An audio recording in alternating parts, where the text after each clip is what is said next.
நீங்கள் பார்த்தீங்கன்னா இதில் இந்த ஃபுல் படத்தில் டிஸ்னிலே பெரிய புரோட்டோக்கால் இந்த படத்தில் ஃபுல் டைலாக்ல விவேக்கெல்லாம் எப்படி பண்ணியிருக்காருன்னே தெரியல.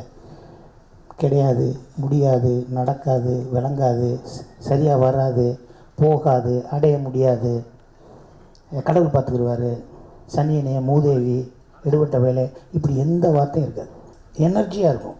ஜெயிக்க போகிற வரப்போகுது, இருட்டாக இருக்குது ஆனால் விடிய போகுதுன்னு அர்த்தம், முயற்சி பண்ணு, உன்னால் முடியாது என்ன இருக்குது அப்படின்னு சொல்லி ஒவ்வொரு லைனில் இருக்கும். இதை ஒரு விலங்குகள் படம் தமிழில் டப் பண்ணியிருக்காங்கன்னு மட்டும் பார்க்கக்கூடாது.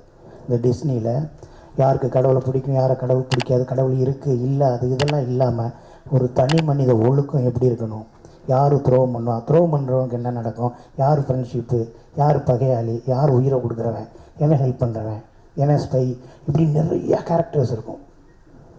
ஒரு மகாபாரதம்னா மகாபாரதம் கிடையாது, அதோட கிளைக்கதையில் சேர்ந்தது மகாபாரதம். இதில் ஒவ்வொரு கேரக்டரும் ஒன்று சொல்லும். ஸோ அதுதான் அந்த டிஸ்னி வேர்ல்டு வைடாக அக்செப்ட் பண்ணுறதுக்கு ஸ்கிரிப்ட் எடுக்கிறாங்கன்னா இந்த ஒரு எனர்ஜியோடு இருக்கிற ஒரு படமாக இருக்கும்.